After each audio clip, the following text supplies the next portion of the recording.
Hoy estamos aquí en la cocina y vamos a hacer coliflor capela. Miren, vamos a ver si ya está. ¡Mira!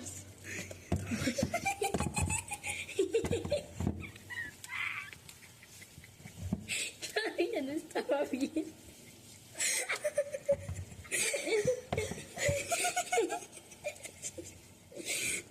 Ay, y ahora toda la verdad.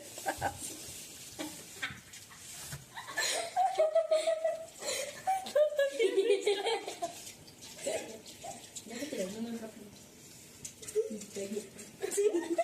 Ya limpiaste aquí ya. Todavía no estaba bien. Bueno. Todavía no estaba. Lo vemos. Es que ve.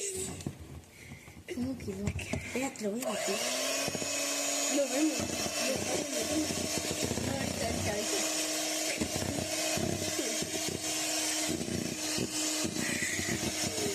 Ella está más cerca porque ella está subida en una silla, ¿eh? No.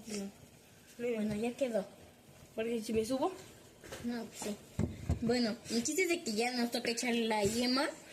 Entonces le dije a mi prima que si se tomaba uno le iba a dar 50 pesos y le iba a comprar algo en la tienda. Entonces vamos a echarle uno. Primero le vamos a ir echando la yema. Y en lo que les va a contar ¿Y si la quiebro? cómo te puedes preparar. Sí. ¿Cómo te puedes preparar para tomarte esto de huevo? No sé si se alcanza a ver bien. Ah, no, sí, ya se debía ir.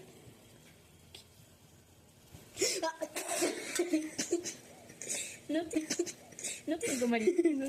Por eso no está cocinando. Ahí está la explicación, ¿no? ¿Cuántos llevas? ¿2? Sí, te falta uno.